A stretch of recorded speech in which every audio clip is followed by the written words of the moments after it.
আসসালামু আলাইকুম। আলহামদুলিল্লাহ, খামারে পর্যাপ্ত পরিমাণে ধানের মাদার উৎপাদন হয়েছে।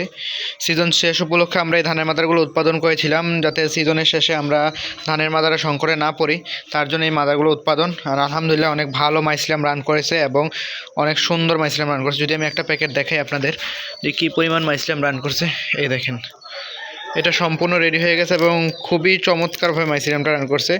কোনো গ্রিন মোলের কোনো সম্ভাবনা নেই, এগুলো একদম রেডি হয়ে গেছে আলহামদুলিল্লাহ, যেটা আল্লাহ পাক অশেষ নেহমত। আমি ভাবতে পারিনি যে এত ভালো ফলন পাবো। আমি ভাবছিলাম কিছু প্যাকেট হয়তো সিজন শেষের দিকে হয়তো বা কিছু প্যাকেট নষ্ট হতে পারে, কিন্তু আলহামদুলিল্লাহ এখনও কোনো প্যাকেট নষ্ট হয়নি, যেটা আল্লাহ পাকের অশেষ নেহমত। এগুলো আমরা নতুন প্যাকেট তৈরি করছিলাম, এই যে এই সাইডেরগুলো, এইটা কিছুদিন আগে তৈরি করছিলাম। এগুলো তো মাইসিলাম চলে আসছে, যদি আমি দেখাই আপনাদের, এই দেখেন, এগুলো তো ছোটো ছোটো মাইসিলাম চলেছে সাদা সাদা। এগুলো কিছুদিনের মধ্যে রেডি হয়ে যায় বীজগুলো ইনশাল্লাহ। আমরা এবার অনেক বড় একটা পরিসরে বীজ উৎপাদন করছি, আর ইনশাল্লাহ আমাদের অনেক ভালো একটা ফলাফল পেয়েছি আমরা। যাক, সামনের বছর আমরা আরও বড় পরিসরে করার চেষ্টা করব, যেটা হচ্ছে আমরা প্রায় 500 থেকে 600 কেজি বীজ উৎপাদন করার চেষ্টা করবো ইনশাল্লাহ সামনের বছর। তো এই বছর হচ্ছে শেষের দিকে, যার কারণে হচ্ছে আমরা বেশি উৎপাদন করিনি। তো আলহামদুলিল্লাহ আমাদের ফলনটা অনেক ভালো আসছে এবং খুবই সুন্দর ফলন আসছে।